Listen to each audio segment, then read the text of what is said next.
Yes, nikianza na gazeti la Mwanaspoti ukurasa wa mbele limeandika wamezingua wakongwe wakemea, vigogo TFF watoa msimamo kuhusu dabi. Na hii ni mara baada ya Simba Sports Club dhidi ya Young Africans mchezo wao kushindwa kuchezeka mnamo Jumamosi ya Machi 8, 2025, huku Simba wakidai kufanywa vurugu katika uwanja Benjamin Mkapa siku moja kabla mchezo. Wakati walipokwenda kufanya mazoezi wakasema tumezuiwa na makomando wa Yanga kuingia uwanjani, huku makomando wa Yanga na Yanga wenyewe wakisema hawa walikuja na watu ambao hawakuwa wanatakiwa kikanuni kimchezo. Na kama ni kufanya mazoezi tusingewazuia, kwa nini waje na mabasi matatu na watu wasiohusika, watu zaidi ya 80 na kitu? Kwa hiyo mambo yakaweza kwenda namna hiyo. Na siku ya Jumamosi ilipokuja Simba katoa taarifa kwamba sisi hatuwezi kwenda kucheza mchezo na tumeshavunja kambi. Hivyo baada ya pale Young Africans pia wakasema sisi game iko pale pale, lakini pia bodi ya ligi wakaja kuhitimisha kwamba mchezo upo kwa mujibu wa mwenyekiti wa bodi ya ligi. Lakini baada ya masaa kadhaa mwenyekiti pia akaja kuhitimisha kwamba mchezo umeahirishwa na wakasema mchezo utapangiwa tarehe nyingine. Baada ya hapo Young Africans wakasema sisi hatuwezi kukubali kucheza mchezo mwingine ambao ulikuwa uko nje ya tarehe 8. Kwa hiyo mchezo namba 184 kwa mujibu wa Young Africans ni kwamba msimu huu umeshamalizika. Kwa hiyo kilichobaki wao wapewe pointi kwa sababu waliripoti uwanjani na akafuata taratibu zote za kimchezo ambazo zinahitaji timu husika kuwepo eneo la uwanja kwa ajili ya mpambano. Wao walikamilisha kila kitu na mazoezi wakafanya, lakini mtani hakutokea licha ya bodi ya ligi kutangaza mapema kwamba mchezo hautakuwepo. Lakini Young Africans walikwenda uwanjani kama kawaida, na baada ulipofika muda mechi haipo wakaondoka zao na wakasema sisi hatutambui mchezo huu. Na kauli hiyo ilitolewa na Arafat Haji, makamu mwenyekiti wa rais wa klabu ya Young Africans, huko Simba nao wakisema sisi hatuwezi kukubali uhuni tuliofanywa, hivyo bodi ya ligi ichukue hatua za kisheria. Lakini pia baada nyingine sema wavaa suti na tai wanaharibu soka letu, hilo ni jicho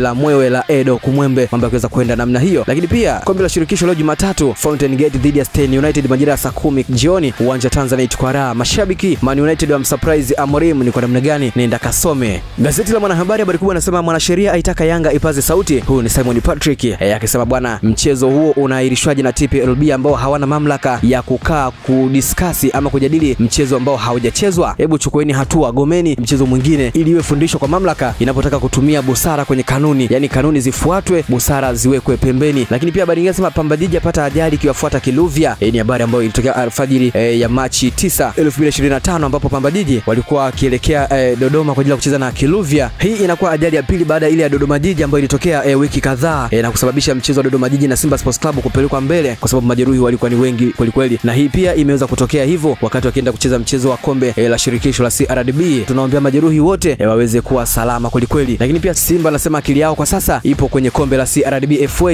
dhidi ya timu A, kwamba mambo ya dabi yameshapita. Lakini gazeti la Machinga Sport linasema TPLB lawama haikwepeki, huku lawama zikiwa ni nyingi kweli kweli kuelekea kwa bodi ya ligi, huku mchezo ukionekana kuleta hasara sehemu mbalimbali, mashabiki wakipata hasara. Lakini pia mwenye haki ya matangazo Azam TV akipata hasara kwa sababu alifanya promo, lakini pia siku ya mechi alikuwa ameshaandaa kila kitu kwa ajili ya kuweza kwenda kurusha matangazo ya moja kwa moja mchezo huo, lakini mchezo kaahirishwa na hivyo kupelekea hasara kubwa. Watu wakilalamika, mashabiki wanasema wamekopa nauli, wametoka mbali, wameuza vitu, wamefanyaje kwa ajili ya kuja kushuhudia burudani, lakini kinachotokea ni kwamba hakiwabebi upande wao na kwamba mamlaka zimewakosea kweli kweli. Lakini pia Pamba Jiji wapata ajali wakiwafuata Kiluvya, ni habari ambayo tumeshaisoma. Lakini pia Simba yaingia kambini kwa VATMA CRDB FA, mambo yakaweza kwenda namna hiyo. Niseme sina la ziada, wana Jumatatu njema ambayo imekuwa nzuri kweli kweli. Jumatatu ya funga chungu cha 8 kama sio cha 9 hiki, mambo yakaweza kwenda namna hiyo.